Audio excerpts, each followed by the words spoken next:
Action Film Autopsy. Oh, yeah, baby. Yeah, baby. Yeah, baby. Whatever we do. Yeah. Keep Oh, Blade. yeah. We Keep are Blade. back. However we change the opening, keep Okay. Blade as the last thing. Keep Yeah, you got to Blade do as that. the last thing.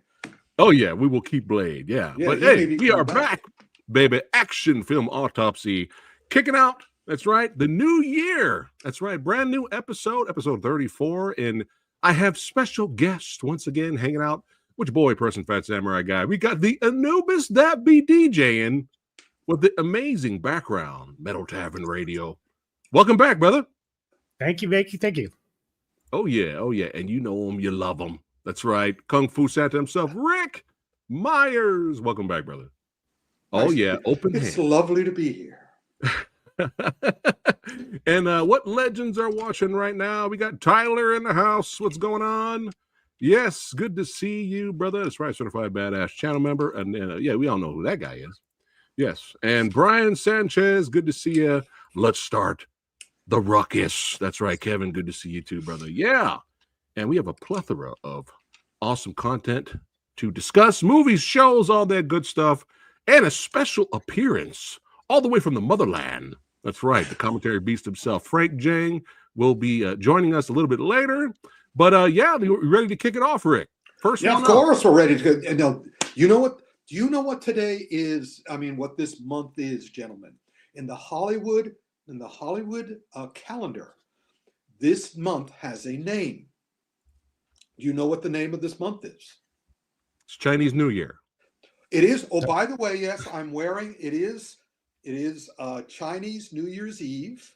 Okay. I was born in the year of the snake, so I'm wearing my snake shirt, my snake sweater. That's right. Do it. Do it right. And so, first of all, happy Chinese New Year's Eve. But this is known as January is known as Dump Month. It's Dump Month. It's where all the mediocre movies go to die.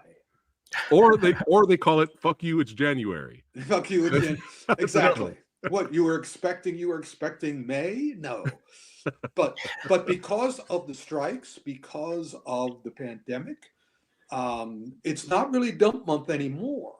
Although some people didn't get the memo. So we have a really, really interesting mix of movies that we're going to be talking about this month. And we're going to start with a clear, it's not even, you can't really even call it a dump month movie. It's a movie that you could call What We Do to Stay Solvent. Not even alive. They're not trying to stay alive. They're just trying to stay solvent. Okay. We got a bunch of movies. Most of the movies that went out into the theaters were dump month movies by people who should not be doing dump month movies. I mean, in other words, the very first one we're talking about, do you have the poster? There you go. There we go. Let's listen. Scott Eastwood, the guy, the younger guy, he should be in this. No question, he should be in this. Okay. But Sly should not be in this because he could get, he's got a television series. Why does he need to do this? I think he needs to do this because he doesn't want to be bored. If he can do something rather than sit around home, he'll do it. Wants to keep active. Or just keep active, not acting, active. Because, and if you, have you seen it? Did you see this movie? No. They're not acting. Scott is trying, but Sly is actually quite cool in this because he's just talking. He says, okay, the piece of dialogue, I'm just going to say it. And it's not a good movie. It's boring. The action, the action is nothing. It's what we do to stay solvent. Because obviously they had enough money to get Eastwood, because Eastwood may be cheaper than Clint, but he still costs something. We'll be getting into some movies where, nobody's in the cast. But Sly, but then again, I'm pretty sure they paid Sly well because Sly's the only reason why anyone would go to see this. Yeah. Right. And I heard good things about Tulsa King. Have you guys seen that? Yeah, I've seen Tulsa King, and it's fine. Again, Okay. it's the guy who does all the westerns. What's his name? That's Tyler yeah. something. Yeah, the ones who being successful. So he got one with Stallone in it, and they're a great match. This is not even a good time waster. Well, I'm too old now. I'm too old to have time wasters. As you know, I do fast forward to the fights. This wasn't fast forward to the fight. Although I did watch, it's one of these things, and we'll have other movies this time where I will watch scenes because I'll watch anything Sly says. If Sly's in the scene, I'll watch the scene. Right. But the rest of the movie, it's kind of like, I could play a video game. I could read a magazine. I could write a book. I could write a comic. And there's all sorts of things I can spend my time on. So, and also given the sheer amount of stuff on Netflix alone, there is absolutely no reason you should search out something to fill your time. There are better things to see every single day. Every single hour, there are better things to see. Gotcha. But if you're like Sly, check it out. Whatever. Check it out. Speaking of that, DJ. Speaking of that, and who's the gentleman who's a member of the Movie Dojo Army who loves the co-star of our next selection? We should have gotten him on as a special guest. I know when Mr. Tony of the Dead, shout out to Tony. I know he was a big, huge Van Damme fan back in the day. That's right. Were there any other? He's a very big Van Damme fan. He is. Yeah, he's probably still a big fan. If he's watching, hey, buddy, if you're watching, call in. We'd like to hear your opinion. Have you seen it yet? The Gardener? It's not available over here. It's not? Or so, no, we it's not on Netflix. It's not on Prime. Oh, that's right. It's in the theaters. I have my French connection, if you'll excuse the expression. It's my dear friend Caroline Vier over in Paris. She hooks me up with all this stuff, and and I've seen the star of this movie before, which isn't Van Damme, by the way. It's Michael Youn. I'm not pronouncing it right, and I apologize. It's called Le Jardinier, and Van Damme is a but. Now, you guys have to vote. Look at the picture on the right. Is that Van Damme? Is that on the right? Van Damme? Yeah. The one who with the foot with the kick. With the kick? Is that Van Damme? It looks like him on the right. There you go. That's the magic words. It does look like him. And this is a movie by a guy named David Charron, who has done several movies. Who did several movies with Van Damme, and Van Damme is finding a lot of, because Van Damme is European. Van Damme is Belgian or French or whatever. Is this like supposed to compete with the Beekeeper? We have the Beekeeper, now we have the Gardener. No, this is supposed to compete with The Last Mercenary, which was the previous film that Van Damme and this director did. And the whole thing is that they have an understanding. Van Damme can hardly move now. Right. So it's the comedy in this movie is fun. Because it's very French. And the action is fascinating because you get to see whenever there's a clear a shot of Van Damme's face, that's Van Damme. Everything else is a stunt double, and probably that guy because he does look like him. Right. And so it's fun to watch. And again, I recommend it for the do-it-yourself filmmakers out there to watch this movie, just so you know how best to stitch a fight scene together. It's not bad. I watched it, like, okay. Look at that. Oh, look at that. That's not him. No, that's not him. No, that's not him. No, that's not him. And I keep imagining him, Van Damme, sitting off to the side during the fight scene filming, like Jet Li was sitting off to the side during Once Upon a Time in China when he had broken his shin. Yeah. And he's just sitting on the set watching all the stunt guys do it. So it's really interesting because more and more we're doing another French movie later on. The French action stuff is they're doing more and more French action movies because, of course, France is a beautiful location to film. So I don't blame anybody, but unfortunately, they started very high with The Lost Bullet 1 and 2, and then now it just keeps going down and down and down. Oh. The Gardener's fun, Okay. but it's not great. But it's fun to watch those fight scenes. That's not him. Is No, it? that's not Is him. it better than Kill 'Em All 2, or is Kill 'Em All 2 a different type of fun bad? Yeah, Well, yeah. It depends on what. I mean, this is. I don't think Kill 'Em All 2 is supposed to be a comedy, is it? Maybe not intentionally. Not intentional. Well, this is an intentional comedy. Okay. I mean, gotcha. the guy Michael is a famous comic actor in France. So yeah, but now, Gotcha. Now there are people, you fans of the action film Autopsy, can depend on the way I depend on them, and one of them is coming up next, and it is Gerald Butler. Gerard Butler. I called him Gerald. Oh, Pantera. I still don't know what it means. I mean, when I first saw the pictures of him in this movie, because the picture on the left on that poster is probably the best he looks in the whole movie. The rest of the movie, he looks all blotchy and puffed up, but he's supposed to. He did it on purpose, and it fits his character beautifully. This movie, I mean, again, another example of Jared is not going to make a bad movie. He's not going to make a great one, but he's not going to make a bad one. Okay. And this one is just, hey, wait a minute.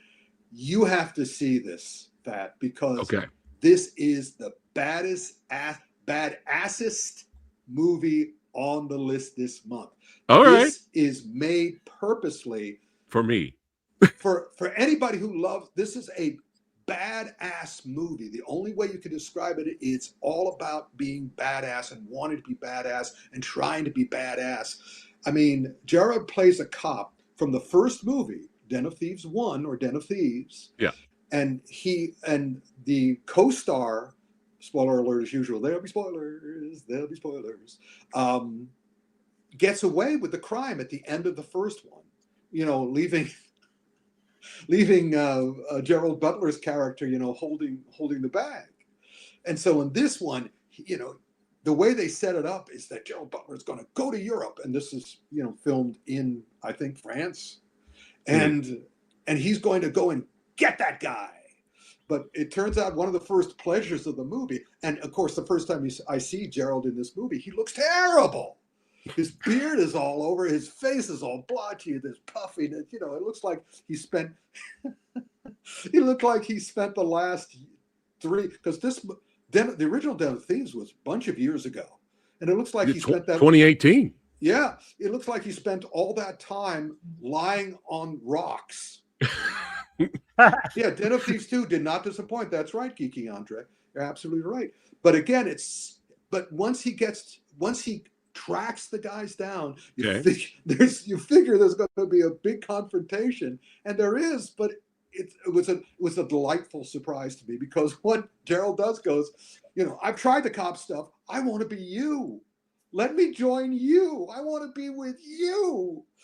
And the whole movie has, just all the slight changes. And also, let me see, the director of is Christian Gudegast, who did the last one. And also, you could tell that this movie was an homage to one of the last great John Frankenheimer movies with Robert De Niro, which was called Ronin. Yeah, Ronin, classic. And I perked right up. I perked right up during this, virtually every scene in this movie, because they do something clever and sharp. And there's a character near the beginning of the movie named Ronin. And I just sort of, because they're filming the same place Ronin did. Yeah. Sure enough, it's clearly an homage to Ronin, but with the Gerard Butler touch. And it was just, I can literally say it was a delight. Nice. What was our saying last time? Every time you reviewed a Butler movie, was it something like, I believe in butt? Yeah, I believe in butt. It was something like that. It's great ass. B movie for Butler or something like that. I don't know what it was. Butt, badass. Badass. He is the butler. And will we have a third one? Yeah, Do I you hope think? it all depends on how it does, and it all depends on whether Gerard wants to do it. Okay. He might want to do something else, or we might have to wait another, how many, what is it, 6 years or whatever? It was not 2018. But they left it open so you could do that. Yeah. Oh yeah. Okay. There's always. I mean, Okay. I can recommend it. I look forward to seeing it again. But I do want to tell you, because it's very rare for me to really be behind it's a badass movie. Nobody does anything smart. Nobody fights smart. Nobody shoots smart. They want to damage themselves and others really badly. No reloading.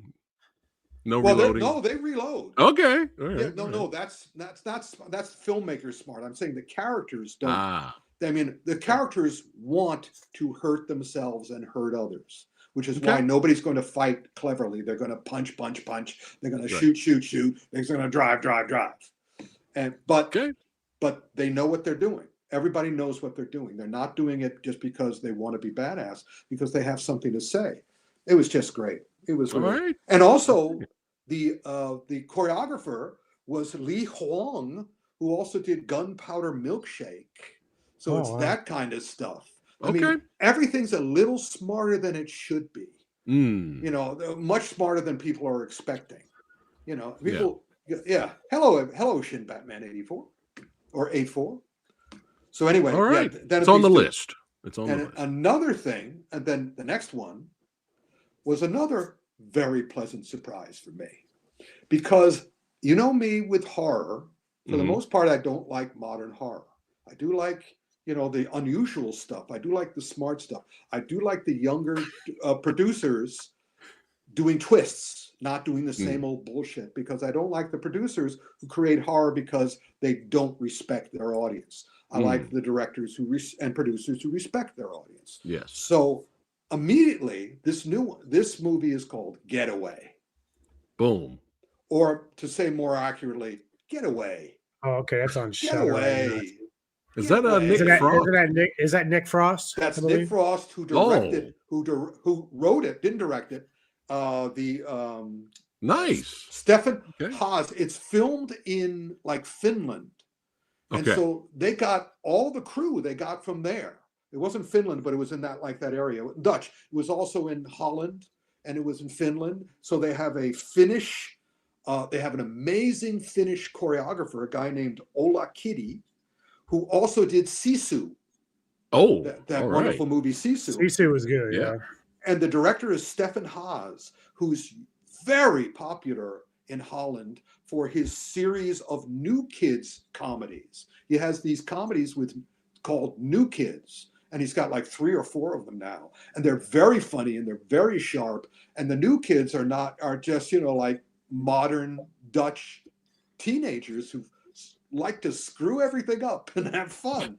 And so this Getaway has that touch, and also has the wonderful Aisling Bea, the Irish comedian who plays the wife. So Nick Frost is the husband, Aisling Bea is the wife. And basically it's a lot like, I'm watching it because it's Nick Frost writing it. So I'm waiting. I'm just waiting. The whole thing is setting up. It's this is Midsummer. I know you're doing some variation on Midsummer. I don't know what variation you're doing on Midsummer yet, but I'm going to trust you, and I'm going to keep watching, even though setup after setup after setup after setup is Midsummer, and all those kind of things. Then Wicker Man and stuff like that. Just when Nick, his wife, and his 2 kids get caught in the deadly house where they're supposed to be slaughtered by all those guys, when you showed the poster, all the cultists on this little Dutch or Finnish island. When they're about to be killed, something happens where things change.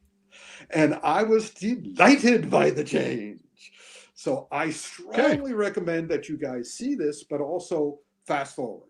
Understand that the the first 3/4, maybe even the first 5/6 is the Midsummer setup. Okay. And also they have some of the comedy, Nick Frost and Aisling. Their performances are delightful. The relationship with the kids are delightful. And then should I tell everybody what happens? Can you want to guess? Because it was very similar to me. I love the movies like Malignant. This is like Malignant for me. Because Malignant was more serious. This was because of Nick Frost, he was doing a satire. But Malignant was more serious. But then it takes off when it hits the 3/4 point, it takes off. And that's what happens here too. And Anubis, did you want a spoiler or no? No spoiler, because I might review it. So. Okay, he might review it. All right. But you recommend it, Rick. All right, sweet. I loved it. Yeah, if you're pushing for it, I'm going to go check it out. Nice. It's on the list. I was delighted. Shout out from the UK. Oh, and by the way, Ula Kitty also has another movie which I want to see now, which he or she did the choreography for, and it's called. I couldn't believe I saw the title. I'm going to check in. I have to check more into Finnish movies because the title of the latest movie he did is called Queen of Fucking Everything. Sold. Exactly. I mean, they have an attitude. It's really cool. Now, yes. Let's go to a legend. Legend. He's literally a legend. It's the great Jackie Chan doing, and Stanley Tong, his longtime friend and director and stuntman. Stanley Tong is the stuntman who did the jump in Rumble in the Bronx across the street. Wow. Okay. He did that for Jackie. And he was also the director of that movie. He was a stuntman director. That's the way that, and also one of the great. So that was after Jackie had hurt his ankle, right? I don't know if it was after, but it was after he had fallen in armor of God, and he doesn't like doing those things anymore. Right. He doesn't want to. He doesn't like getting hurt. And also, my relationship with Stanley Tong. One of the most embarrassing things that happened to me in Hong Kong is that I'm in Jackie's office and I'm with Jackie's manager at the time, and in comes someone at that time when I first went to Hong Kong back in late 70s, early 80s, I had the same problem that most Guilo had, which is if the two Asians look similar.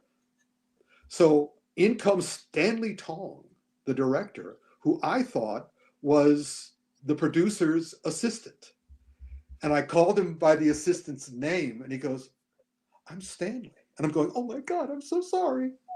I'm so sorry." I've been making every single time, every time I see him, I saw him since then, I go, "You're Stanley Tong. You're Stanley Tong. I know you. You're Stanley Tong." So in any case, but Stanley is a wonderful guy, very sweet, very good, but he is the John Glenn, and I'm not talking about the astronaut. I'm talking about the James Bond director. He's the John Glenn of Jackie Chan movies. In that he's never made a great one. Rumble in the Bronx was like the closest. Yeah. And unfortunately, A Legend is in the same line. A Legend is lovely because it has Chinese Film Bureau backing. So there are millions of people in it. There are millions of horses in it. There's millions of locations in it. It's beautifully photographed and made. The only problem, of course, is he's gonna get to it. The CGI. Like when I popped into Blu-ray, big huge shout out to the almighty Well Go USA. The picture quality, cinematography is beautiful. The picture quality is so good that, and on this Blu-ray disc, that if you would have told me this was 4K, I would have believed you. Yeah, like it's insane. But yeah, gorgeous movie. But and some of the action I liked. It was solid, but the de-aging of Jackie was so distracting. It's a lot. For me, it's still absolutely delightful because, of course, it's like this is basically the sequel, if not a literal sequel to the myth. It's the same plot as the myth, the whole concept of the myth. It's a follow-up to the myth. and It's like a spiritual sequel, right? In a way. yeah, Right. with bad CGI, and also this. It's also unfortunate because as you said, some of the fights are really good. Again, this is what do I call it? A 4F movie. Fast forward to the fights. Yes, it's a fist film. Yeah, it's a fist film. Yeah. So, but those are good. But the last 15 minutes are great. Exactly. I was very impressed with the last 15 minutes. Just go to the last 15 minutes. But I enjoyed all the rest of it because I liked looking at it like, look how bad that de-aging is. And look how bad that CGI is for all the wires shit on the horse and stuff like that. Yeah. It's just one of these movies where like you could have done a really good job. I mean, look at that last 15 minutes. And it's still Jackie fighting like Jackie. Yeah. And so it's worthwhile. Yeah. It was just so like there was moments where this character was supposed to show this strong emotion. And it was like uncanny valley, like when his friend is like, minor spoiler, his friend is like dying in front of him. He comes close and the eyes are looking over here, even though his friend is right here. So he's just like, no. Or if he screams, no, it's like his eyes are like, it looks like he's laughing. Well, you know what? If I rewatch it now, I'm probably going to enjoy it a lot more. Exactly. Comedic purposes. But I still say, movie for what it's supposed to be. Yeah, Jackie Chan fans should still check this out because it is really him. No CGI face in the in the last 15 minutes, and it's fun. And it's good. It's good work in the last 15 minutes. And let me see. Did I put down? Oh yeah, I don't have to put down the choreographer. It was Jackie and Stanley and the usual gang. He made the myth. Stanley made Kung Fu Yoga, and Kung Fu Yoga is another one. It's a Stanley Tong movie, so you'll be fine. Okay. But don't have high expectations. So it's Jackie Chan comfort food movie, basically. You'll be fine. You're not going to hate it. You're not going to go crazy over it, but you'll be entertained. Just watch the last 15 minutes and enjoy the bad de-aging. Actually, his friend in there, his second in command or whatever, was stealing a lot of the scenes in the action. Yeah, he had like this bow that had blades on it, so he would use the bow Legolas style in the movie, and then he would use it as a weapon. I thought that was cool. It was cool. Yeah. More and more as we go through this month, you'll see more the martial art and kung fu movies they're making in China and Hong Kong now are getting better and better and better. So that means all these young people who start with the streaming services, IQI, whatever I pronounce it, are now getting major roles in things, and they're doing well. They're well trained. I mean, once we get to that. So now, and this is making me want to go back and revisit The Myth, which I haven't seen in 5 billion years. I can't find it anywhere. So somebody message me, send me a personal message of what streaming service or where I can find it, because I can't find it to buy it. I can't find it to watch it anywhere. It's like it's a myth. So exactly, help Samurai Guy out. Send me a link or something. And now we get one of the weirdest movies of the month. Again, what is this? You see, it's not Mark Wahlberg. Okay. Mark Wahlberg, I have no more faith in Mark Wahlberg. Y'all need a pilot? Y'all need a pilot? I mean, basically, Mark Wahlberg is going to do whatever the fuck he wants. And, again, it's like he's going to have fun. He doesn't care if the audience does. But that's not the issue. Okay. Once I saw Mark Wahlberg was in this, I said, okay. But then I saw who directed it. And I went, oh. And it's directed by one of the great action directors of all time, Mel Gibson. Mm-hmm. And I went, oh. And then I watched the movie and I went, oh.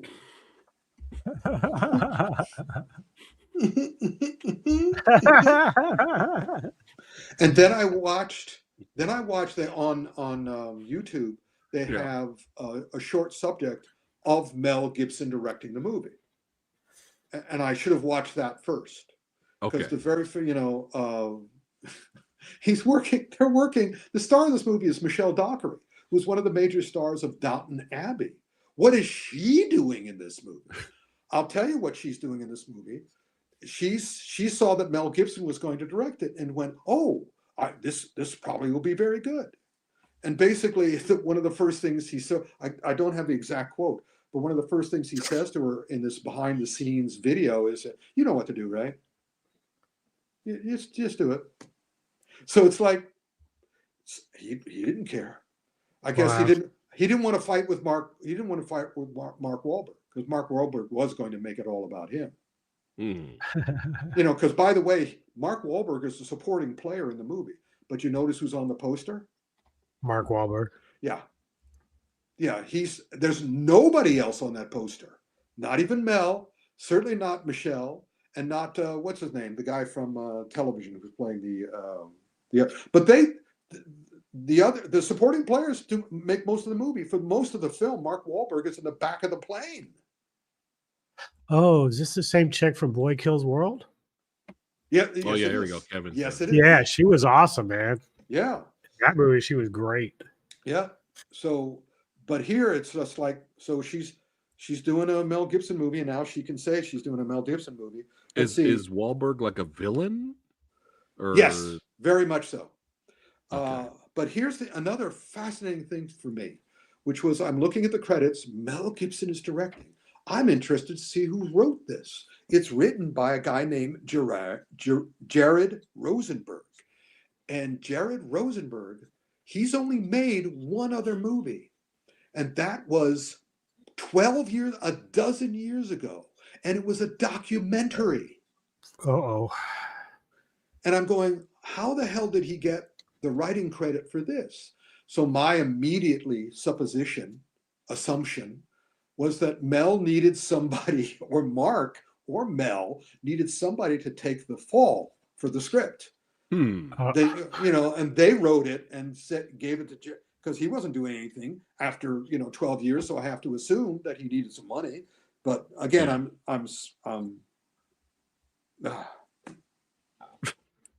and also the choreographer was not just the choreographer. He's listed as the stunt coordinator, but also as Topher Grace's double. So, and this whole movie takes place in one basic set. It's in this little private plane. Yeah. Okay. And so obviously this thing was made for lunch money. Right. And this went to theaters. Yes, this is in the theaters. Oh wow. I could not tell you why. I bet it's probably available for download now. Right. It's again, I was sort of like watching it like, and then basically I have better things to do. Fast forward. Yeah. And speaking of having better things to do, our next feature, we're jumping onto Paramount Plus. Yes. Now, before I show the photo, Rick, Yes. a buddy of mine, super diehard, hardcore Star Trek nerd. Like he's a Trekkie, Trekker, whatever he calls himself. Yeah. He got my wife in Star Trek. He got me in Star Trek late. When I got older, I appreciated Star Trek. Yeah. He said, I'm concerned about this. I'm like, well, why? He should be. He goes, have you seen the trailer? And I'm like, no, show it to me. So he shows me the trailer. Yep. I saw the trailer. I was like, this is a movie? I was like, this looks like a TV show. It is a TV show. Yeah. See, the point was that they did a series, then they lost all faith in it, and they did a Moana 2 to this. Oh no. Except Moana 2 did it better. Oh no. Well, Michelle got her money. Yeah, Michelle got her money. Let me guess, Rick. She's good in it, but the project's not good. Well, yeah, she is good. I looked at the cover and I said, I'm not watching that, whatever it is. Your friend, your Trekker or Trekkie, does he call himself a Trekker or a Trekkie? I'm trying to remember which one is casual Trekkie. Whatever he is. Yeah, The Star Trek fans hate this movie because this is not a Star Trek movie. This is an anti-Star Trek movie. This has none of the spirit of Star Trek. One of the reasons that people love Star Trek, and I grew up with Star Trek. Star Trek was one of the first shows that I followed. And I was, of course, a big science fiction guy. Star Wars and Star Trek got me into science fiction, and I became, both a nonfiction and fiction science fiction writer, and was a major media guy for the Science Fiction Writers of America. And and the people who love Star Trek love it because the spirit of Star Trek is positive. And the spirit of section, they should have called it 13. That would have been perfect, rather than 31. Right. Is miserable. It's miserable. It's just all, people who are. It's awful. What is even the premise of it? The premise, well, it's a fascinating premise because it's a spinoff of Star Trek Discovery, which takes place in another, century or something. And so, and she's playing, Michelle's playing the same character, but now she's been sent to another dimension. I mean, I tell you, the multiverse has really crippled, what's it called? I'll call it cinema. No, not just cinema, but this kind of cinema. In other words, genre cinema. I mean, in other words, the Marvel stuff, the Star Trek stuff, the Star Wars stuff. Right. The multiverse has ruined it for everybody because, as I've often said, when anything is possible, nothing is interesting. And so this is the evil version of this is like the prequel of the evil version of her. Section 31 is, supposedly taking on villains at their own level. And I'm going, sorry, man, that's not Star Trek. Fuck you. Ooh. And they're going, fuck you. Right. But the other issue with this particular, I mean, you know me, I met Michelle Yeoh way back when in the, in the mid 80s. I met her. She gave me her "Tomorrow Never Dies" jacket. We've known each other for a while. I got her on. That's so cool. She's on the cover of my science fiction film book. My martial art book, the second martial art book. I put her on the cover of Inside Kung Fu. So we know each other. We know of each other. I have pictures with her and all this shit. So I like her. She's really great, and I like her a lot. And I was very sad. She's going to be fine. Yeah, But the big problem with this, the thing that I had the biggest problem with, is that they choreograph and film her action scenes terribly. Oh, God. Shit. It might as well be The Gardener. But she wasn't doubled.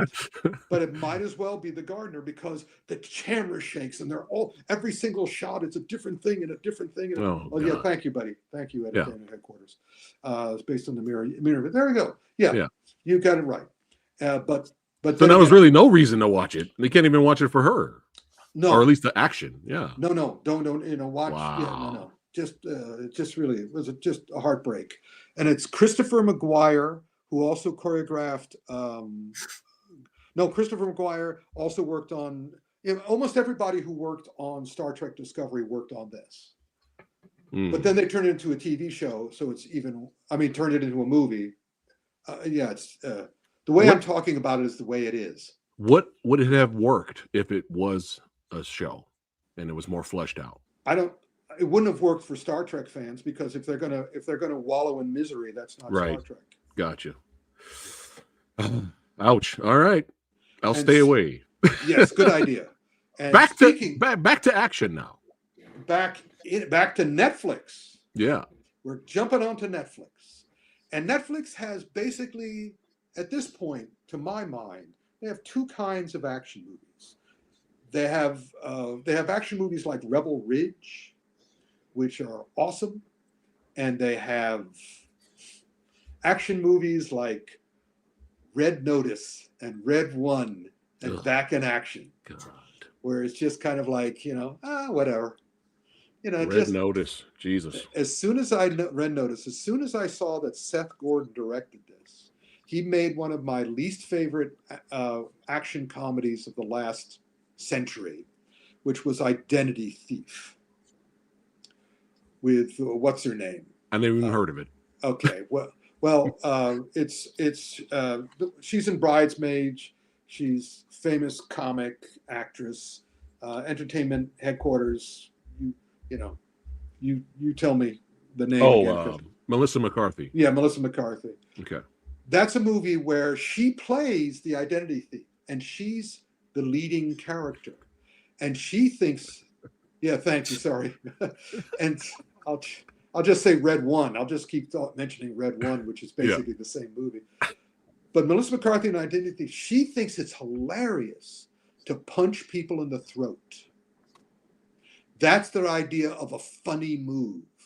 We want to endear this obnoxious, awful, terrible character to the audience. So she's going to punch people in the throat rather than punch them in the balls. Because we want to do something different than punching them in the balls. So we punch them in the throat. Have you ever been touched in the throat? Punching someone in the throat is one of the worst things you can do to a person. It's what I recommend to people when I'm teaching martial arts. Don't go for the nose. Don't go for the chin. If you can get the eyes, go for the eyes. But if you want to really do it, hit them in the throat, and that will damage them forever. If it doesn't kill them, it will damage them for a long time. So the idea of making that into a joke told me all I needed to know about Seth Gordon. And here we have Back in Action, which is, how do I describe this? Well, Cameron Diaz was retired. Well, she was for a while, and this is the one that brought her back. So I'm glad she got paid. Also, the choreographer. She did a movie with Fox, Any Given Sunday, years ago. Right. Yeah. And this was choreographed by Laurent Bousson, who also did, guess what? The Crow 2024. So that tells you how good the action that movie. is. There you go. We all did when we reviewed it last week. Samurai loves that better than the original, don't you? So let's put it this way. If you want to see a good action movie, don't see this. But if you just want something to fill time, this thing is done by number. Almost literally, and not just by numerical number, but by musical number. Every single major action scene is scored to a needle drop song.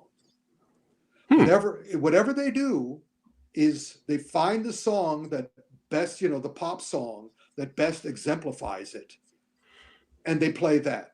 And so if you're just having it on in the background, you'll be fine. But if you take your stuff seriously, or if you like these characters, I mean, everything's artificial in this movie. But stupid fun. Is this better than the Halle Berry Mark Wahlberg movie? Was it Mark Wahlberg? She did kind of like what you call? I wouldn't say you couldn't compare them as better. Go back to the poster. Okay. I want you to go back to the poster for Back in Action. Okay. Now look at the poster. Okay. What is the thing that your eye goes to? What is the most prevalent thing? Coffee. Exactly. And now that I've seen the movie, that's all I needed to know. I should have noticed and said, all right, this movie makes no one involved in this movie cares. They're doing it for the check. Gotcha. Yeah, it was a movie called The Union. It was another Netflix action comedy team up. Like this. That was similar to this, in that it was just everybody quipping, everybody, bantering, nothing serious, nothing real. But yeah, if you have it on, Back in Action might be better because the Union didn't have all the needle drops, and the needle drops make this slightly tolerable. Okay. But I'm personally going to give it a double thumbs down at the end of the show. Copy that. Then there we go. Generic as hell from That's right. Judgment. And by the way, if you go to hell, not as generic as this. Oh no. Hell is not that generic. Oh no. What? Ad Vitam? Ad Vitam is not as good as my favorite French action movies, but it's still okay. It's another one of these things with Nassim. This was the Lost Bullet 1 and 2 was a showcase for its filmmaker, and so is this. And it's not Nassim's fault that he's not as professional as the star and choreographer of Lost Bullet 1 and 2. But it's still okay. It's still got France. The thing how much you'll enjoy this movie is how much that you can tolerate a pregnant woman fighting and getting beaten up. If you can tolerate a pregnant woman fighting and getting beat up, then you'll be fine. Because I'm watching and I'm going, ooh, oh, come on, oh, and and she goes through the whole movie, and she's supposed to be as big a great spy as the guy is, and she's not only is she fine, but the baby is fine, and there's and that's fine. That I didn't mind the ending. I just went, that was close. Right. So it's certainly better than Back in Action. And it's worthwhile because it's got the beautiful locale and all the other stuff. And some of the action is interesting. And you notice he's not holding a coffee cup. So it's certainly better, but it's not as good as the Lost Bullet 1 and 2. Right. Now, speaking of great, okay, the next one is great. Gromit. Wallace and Gromit, Vengeance Most Foul. This thing is beautifully choreographed.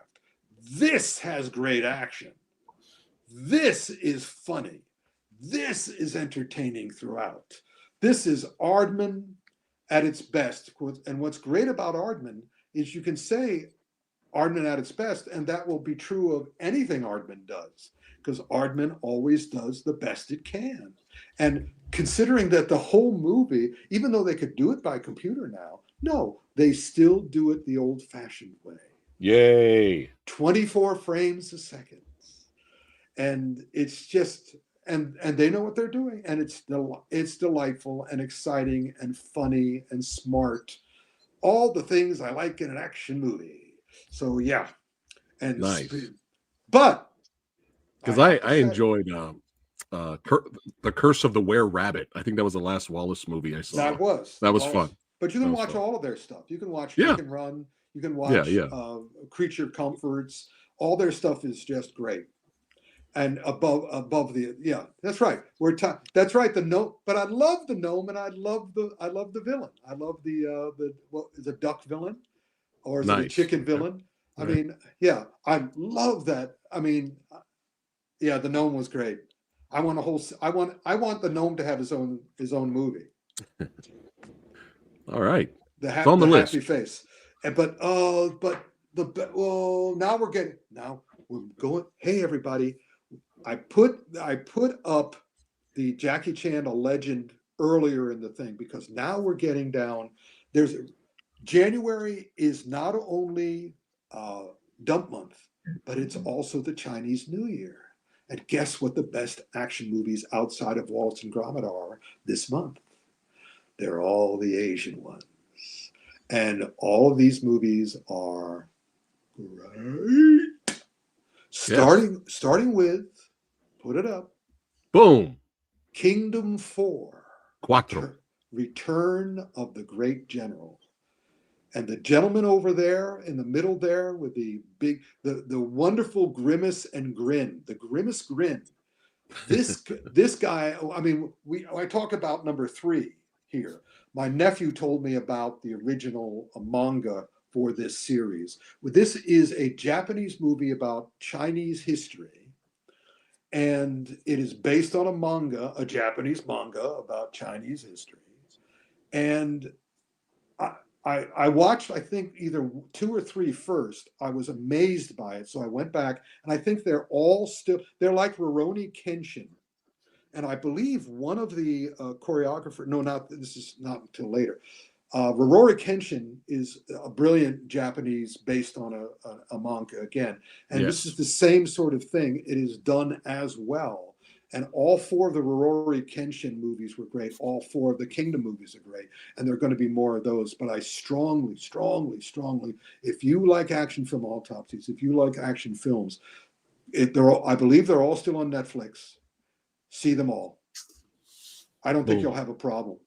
Time I to don't think binge. Watch all 4. Kingdom binge. Let's go. And they're all very long, but they don't seem long because everybody's great. The action is amazing. And also the whole movie is about strategy. It's about, these great generals. I mean, I've seen all these war movies, but these are the best, some of the best I've ever seen because it makes sense of it all in an engrossing, exciting way. And that leading character, the great general, in the last movie, he basically sat on a horse through the entire film. And all they did was have a close-up shot of his face. What an amazing acting job. I mean, right through the camera, right through the streamer, right through my TV. I'm just like, wow, this guy is so great. And he doesn't seem to be doing anything, but I am riveted. Just amazing. All right. So I think that's it for, of course, that's the last one for Netflix. It's Disney Plus time. Ooh, babe. Now we're back to Disney Plus. Did you guys see the rest of Skeleton Crew? I do not have Disney Plus anymore. Oh, so I've heard good things. Yes. This is what I've heard. I've heard it's fun. It's like Goonies in space. You heard good Unfortunately, it was hurt by the Acolyte because people are just checking out from Star Wars. They're not risking it anymore. If it came out earlier, it probably would have did better. That's what I'm hearing. Here's the point. Well, they're right. Okay. But you heard correctly. In other words, you heard good things. But unfortunately, what I want is I want to hear great things. Gotcha. And the thing is, it works. They land with a hop. They don't nail the landing. They land with a hop. The ending is surprisingly, the very, very, very, very ending is surprisingly rushed to me. It's like, all right, because you know what I want? It's what I want in my own work. When I like at the end of the book to tie all the loose strings.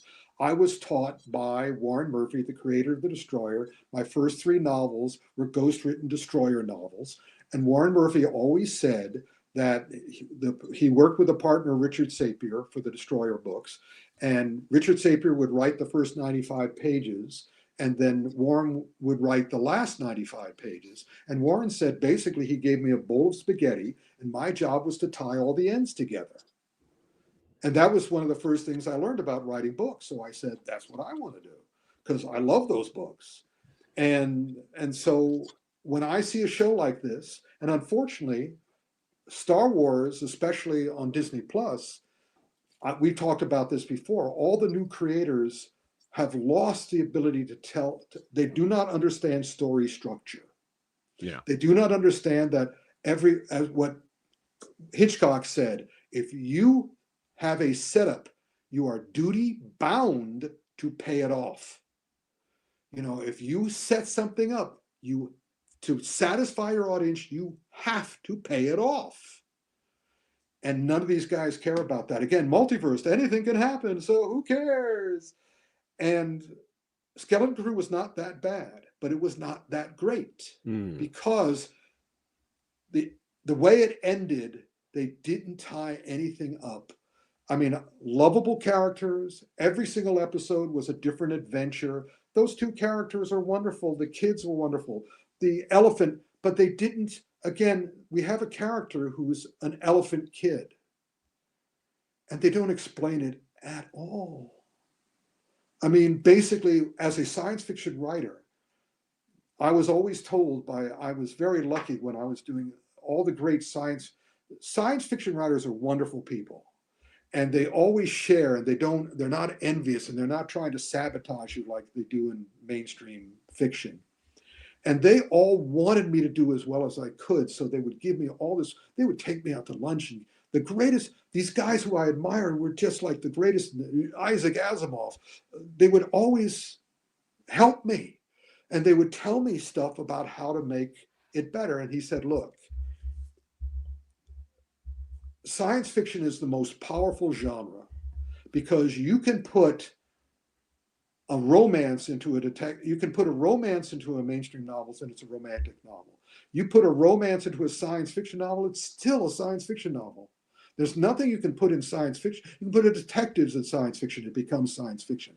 Anything you put in a science fiction book becomes science fiction. And they said, it's just like doing anything else. You have to choose the words you're going to use, but with science fiction, you have so many more words to choose from. And so I learned that is if you have a character with tentacles or one eye or whatever, when you're writing it, you have to completely make it work within the context of the world you're creating. You have, by the end of your story or the end of your television show or the end of whatever you're doing, the audience has to understand how they exist in the same world as humans. The doors have to be correct. The windows have to be correct. The breathing has to be correct. All of it has to be explained. And here they don't care. Anything goes. We don't have to explain anything. So I'm looking at this elephant character, this elephant boy with an elephant family. They have the trunks, and I'm immediately writing it in my head, sort of like going, I have to explain the trunk. I have to explain how it breathes. Same way they're trying to make me accept that a kid elephant is the same as a African elephant, but they don't care. They're just, going to make it cute. So again, it wasn't the Acolyte, because the Acolyte was empty movement supreme. Mm-hmm. But it left me empty. I mean, I had a meal and I realized, and I thought it was going to be a delicious meal. And I thought it was going to be very satisfying and very fulfilling and literally filling. And when we got to the end of it, I just sort of went, I'm still hungry. Well, maybe like you said the word cute, Rick. So maybe they were kind of like, you know what? We need some cute alien elephant species in Star Wars. Let's go. That's clearly what they did. Yeah. And even the original Star Wars, had more substance than this stuff. They're just doing whatever the hell they want to do, and they're not. So this is not the worst of it. This is good. Okay. It's just not great. Second season, or not enough eyes on it? I doubt it'll be second season. All right. Because again, even me, who's a fan of the show, yeah, if they don't have a second season, I go fine.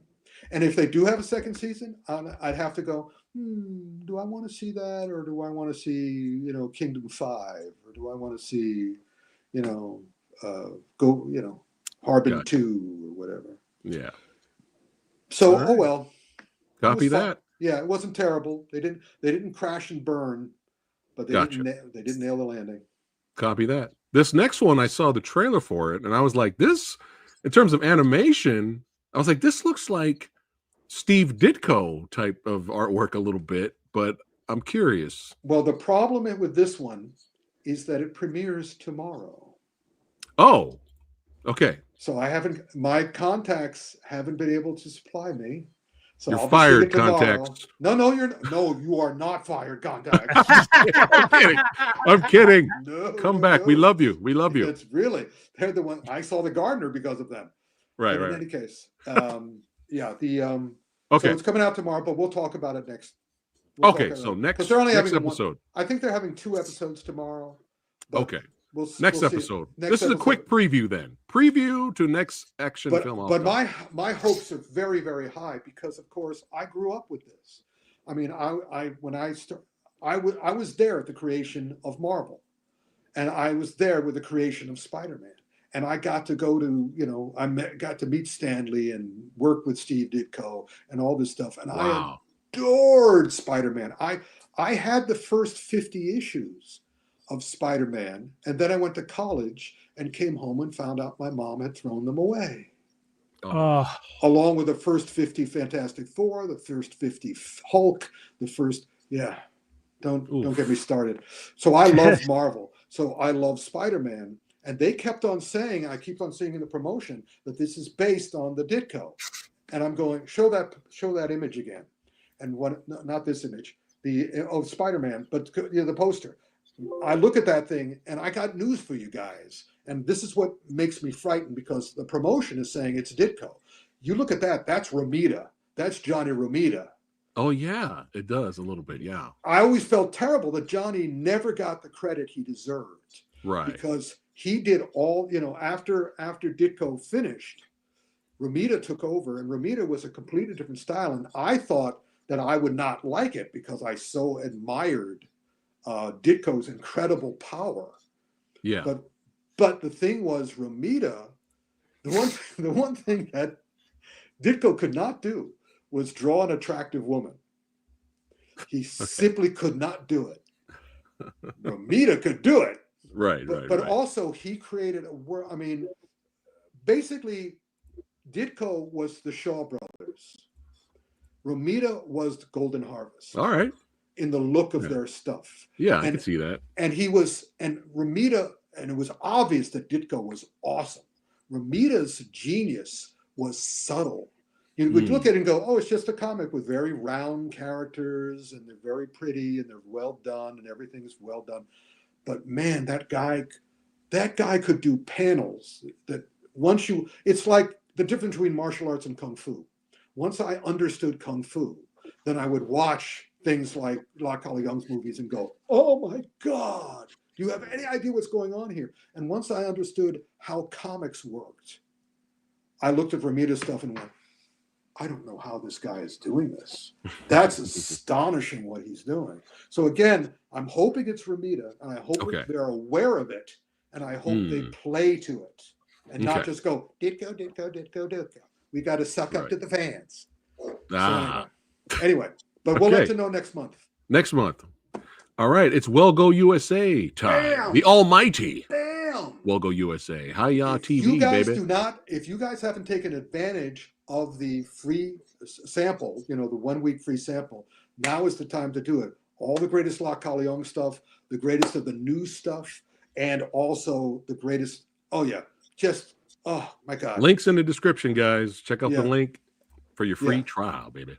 And keep watching, because they're doing all these beautiful classics and beautiful versions, but they're also putting out they're pretty much for most of the new Chinese stuff, Well Go is getting it first. Yeah. And so they're showing it. So we're going to talk about Eye for an Eye. Eye for an Eye. Eye for an Eye 1 and 2. Yeah. Yep. And we'll get to the next one. Oh, there's amazing stuff. But what's the first poster you have up? All right. Harbin. Yes. Look at that tagline. What a brilliant tagline. For a better tomorrow. And of course, A Better Tomorrow is John Woo's first great gun fu movie. This is not a gun fu movie, but this is the tagline is about, this is a historical. Whenever I get into conversations about Taekwondo, I always have to explain that it is a sport. It's an intrinsically flawed sport that was forced upon the Korean people by the occupying Japanese. This is a movie about a bunch of Korean patriots who struck the first blow for kicking the Japanese out of their country. Oh, wow. And it's a magnificent dramatic movie, historical movie, action movie of emotion and motion. Wow. Emotion. Just really very, very, I mean, look, again, do you see a coffee cup in that shot? No. Do you see Mark Wahlberg's empty eyes on that guy's face? Or even Jamie Foxx's, but be that as it may. I think the expression Mark has in Flight Risk is the same one he had for Fear way back in the day. Of course. And also for the outfit or whatever, just terrible shit. But it's Min Ho Woo. Ironically, just an incredible irony. Harbin, For a Better Tomorrow, is directed by a Korean named Min Ho Woo. WOO. Ah. I would say, are you related to John? Uh-huh. I just sort of, just so clever. Oh man, this sounds like my kind of movie. It's a magnificent film. I can strongly Nice. recommend it. All right. But I can also really strongly recommend the next one too, because I saw this when our buddy Jared King, who was a cop in New York, we're friends on Facebook. He always has these reviews of all the movies he's seen, but he's the one who turned me on to IQE. And he said Hunt the Wicked, and I checked out Hunt the Wicked on IQE, and I went, and I immediately got in touch with Welgo and said, you got to get this. And then I forgot about it, and then I realized it was on, and I went, yay! I get to show clips of it at this coming year's Kung Fu Extravaganza in San Diego. Hunt the Wicked was the movie that alerted me that something had changed at the China Film Bureau. Something had changed, that they were letting things that which were seriously close to Kung Fu get back into Hong Kong film again. It's Andy On and Zi Miao. Zi Miao, as I keep on explaining, was the kid in the 2 Jet Li movies. When he was a kid in My Father is a Hero and New Legend of Shaolin. That's who he was. And now he's all grown up, but he's still as good at Kung Fu, if not better than everybody else. And here we have Andy On and Zi Miao, who by any right should be huge superstars. They probably won't be able to be, but Hunt the Wicked is just, I was watching, there's so much action in this. And each sequence ups the ante, ups the action ante. And I just I mean, this is how I finished. This is what I was like when I finished watching it the first time. You guys, so much clever stuff. I mean, those guys just were obviously sort of like, do I have the choreographers here? Yeah. Oh yeah. Zhao. No, I don't. Actually, I don't have the choreographer. I have the director, Zhao Long, who also did The Comeback in Blind War. He specializes in these dual, and you can see his posters, especially for like The Comeback, is exactly the same as the poster for Hunt the Wicked, and all of them are super entertaining. The big difference about Hunt the Wicked, though, it's Andy On and Zi Miao unleashed. Yeah, it's a dream fight. Yeah, it's a dream fight. It's a 90-minute fight. I mean, I still think it's a streaming movie, so it's like 73 minutes, crammed with action. I mean, you literally can see them going, pushing. It's just great. Strongly strong. I mean, that alone, Eye for an Eye, 1 and 2, and this one and then start watching they got Dirty Ho on there now and all the rest. Well, here's a little tiny taste. Little tiny taste. And this is the lesser of the fight scenes. Yes, yeah. But here, check this out, guys.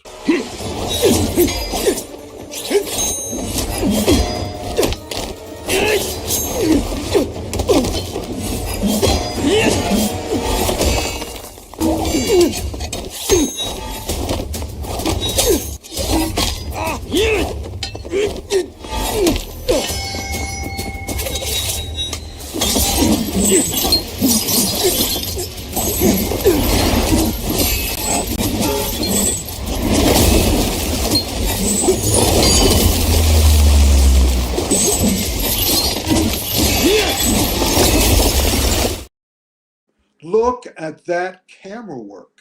Go back and watch it 40 more times and see it each shot. Notice how they did each thing. And this is one of the lesser fight scenes. Yeah. It's just the fight is actually better when you watch it on Samurai Guy avoid copyright claim edits.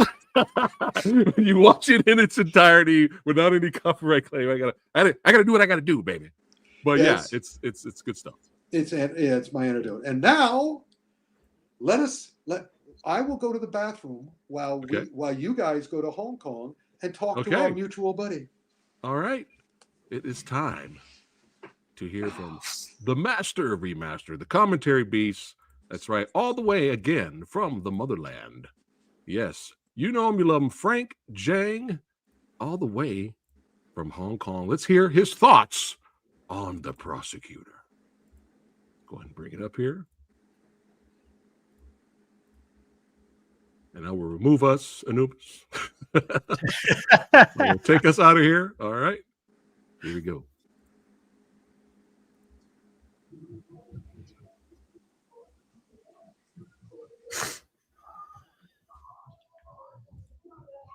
Hello, Frank Jiang here, the commentary beast here in beautiful Hong Kong, by the Victoria Harbor, by the beautiful Star Ferry here on a cold January night. I'm here to talk about The Prosecutor, the latest action film from Donnie Yen. Now, this started out as a legal drama, but once Donnie got on board, they converted it into legal drama with action. So in this film, Donnie plays a cop who, in the opening sequence, a great opening action sequence, went and busted this, kind of like a druggy guy, like someone who, a drug smuggler, in true, first-person POV style. Great shootout, great fights. But because of a legal loophole, the guy got away, and so Donnie became disillusioned and became a prosecutor. So in a way, it's kind of like righting wrongs too, Electric Boogaloo. Now, the action for this film is the action that saved this film, because there's a lot of legal drama doing in between the action. And I've never been a legal drama fan, so I found them a bit boring. They were saved by this action sequence done by Takahito Auchi, who's a student of Donnie, who's also mentored by Kenji Tanigaki, who did action for Twilight of the Warriors, Walled In. So there's this wonderful street fight between Donnie and his previous cop partner, played by MC Jung, as they fight these drug smugglers. Then you have this wonderful rooftop fight where Donnie fought like 100 people, and Donnie has clearly learned his stuff from acting in John Wick films, because the camera work, the editing, everything is very, very sophisticated, which is not something that you would normally see in a Hong Kong film. Now, then we introduced the main bad guy played by Ray Lui, and then it kind of led to this the story where Donnie has to bring a witness to court in time to bust the bad guy's ass. But I'll come back and talk about the main final action sequence of this film later on.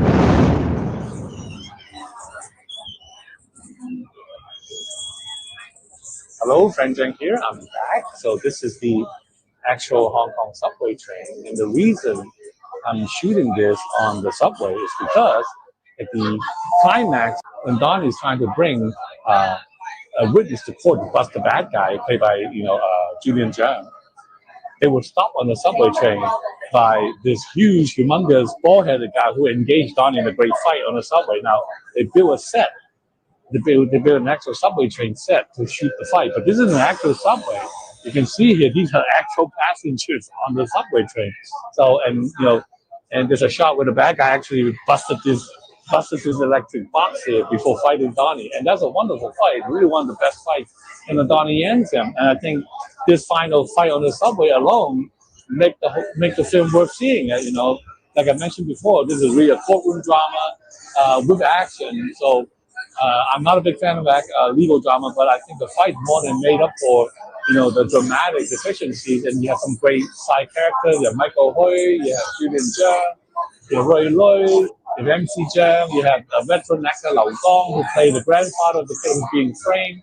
So definitely really one of Donnie Yen's best films, in my opinion.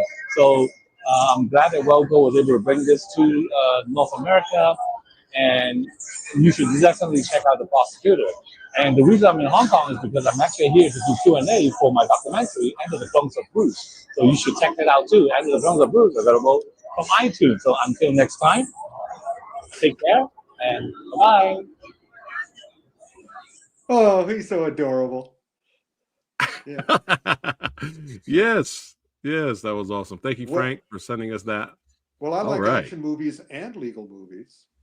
So I had a very good time with The Prosecutor. I especially liked the power of Donnie. The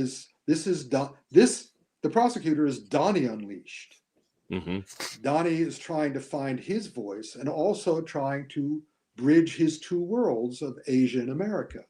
Hopefully, this is also his audition for him to direct his John Wick spinoff. That would be awesome. It would be awesome. Yeah. And I also love it that he has his own action team on the credits. It's called Donnie Yen's Action Team, and it is Kenji Tanagaki's on it. But also, it also has now Frank pronounced his name properly. I'm going to pronounce his name improperly because just like Wu, who did the Harbin movie, this guy's name is awesome for somebody who's on an action team, and that name is Takahito Ouchi. That's how it's spelled. Ouchi. Ouchi. Oh, I got an ouchie. I got an ouchie. So perfect for an action choreographer. But yeah, so you guys have seen it too, right? Yes. Tell everybody what you thought. Go ahead, Anubis. Yeah. So first thing I thought was really impressive about it was it's based off a real story. I did not know that initially, so I really appreciated that. There were some moments early on, especially with the shooting the machine gun with the shield. I thought that was cool as hell. I've never really seen that.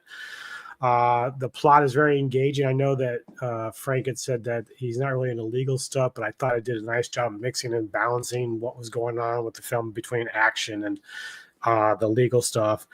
Now, the thing I kind of didn't like also, like even though I enjoyed the shield and the gun, and I didn't really care for the first person too much because it started to remind me of Doom, and I didn't really care about that too much. And then the other thing is like I was so engaged with the film that I wanted Donnie to beat the piss out of these guys. But then I had to draw myself back in and say, well, this is sort of loosely based off a real story. So I'm not going to get that like final kill thing that I want because these guys are just bad dudes, period. Right. But the last thing I would say is that last year I had a hard time coming up with 10 films for my top 10 of 2024. But this, if I had seen this about 4 weeks ago, would have made my top 10. It's so good. Hey, we could do a redux. Yeah, I might. I only had 8, so I can throw this in as 9 as a late. There you go. I might right do a redux just for fun. Same thing with. I agree with everything Anubis said. So good, really good. I mean, if you're expecting a nonstop action thrill ride, like just nothing but action and martial arts throughout the whole movie, and you're not expecting courtroom drama inserts, some people might be a little maybe a smidge disappointed, but the action, again, like Anubis said, makes up what Frank said too. The action makes up for the drama parts of it. And there you go. It's a fist film. I don't like courtroom drama. Whatever am I going to do? But dude, Anubis, the end finale fight, bro, where they just destroyed the subway inside. I was like, this is that dude good. Was tough. Brass knuckles. I mean, it was so good. He was bending those pipes in the middle of the subway. I was praying they would fight at the end. I was like, please don't disappoint me and not have them fight. And we got it. I liked all the action. I liked all the courtroom. I liked all, I liked the Chinese.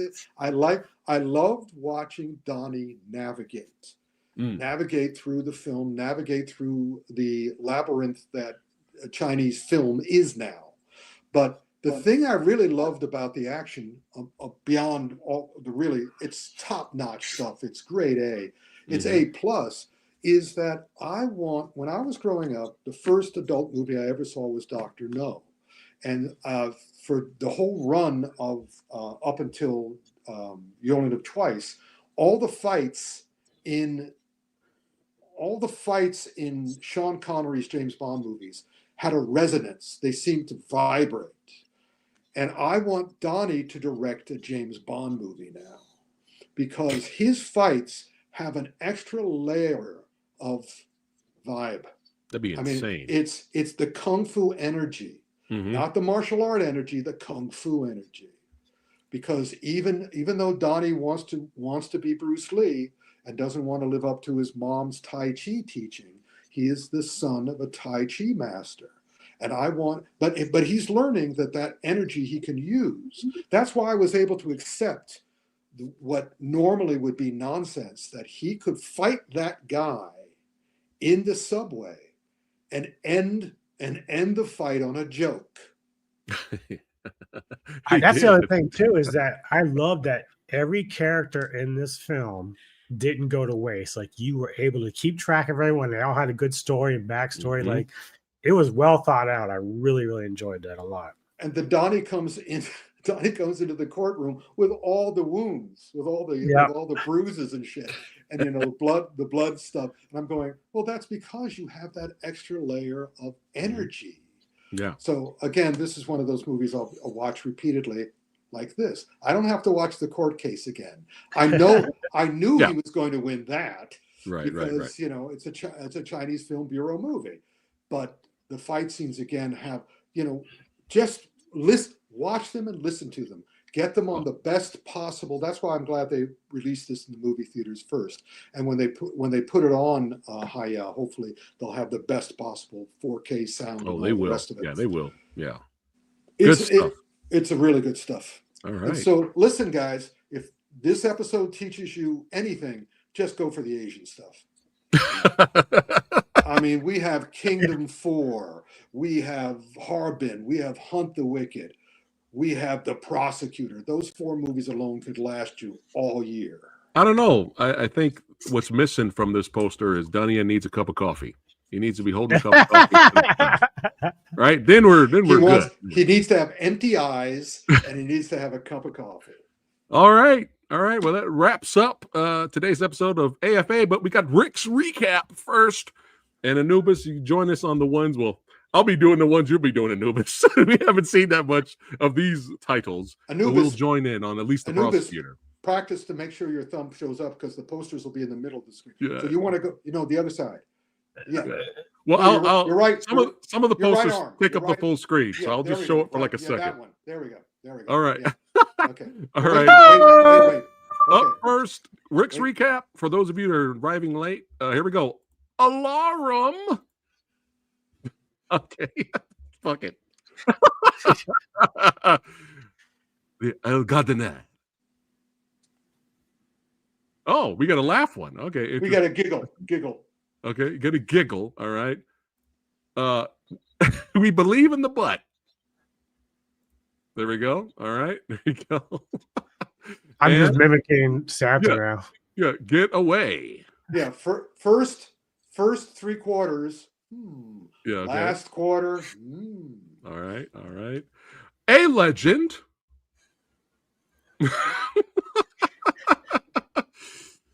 Y'all need a pilot. We need a good film is what we need. And Star Trek is back, baby. Star Trek's back. No, it's not. I'm joining in on that one just for fun. Back in action. Believe it or not, I'm gonna do like this. It's not awful. It's semi. You know what? It's decent. You can have it on in the background. It's enjoyable. It's a softie. It is. All right. But enjoy. We got Kung Fu Pregger. I'll do that. Okay. Yeah, it's kind of like, Gromit. Boom, boom, boom, boom. He likes that one. Kingdom number 4. Boom, boom, boom, boom, boom, boom, boom, boom, boom, boom. Elephant babies.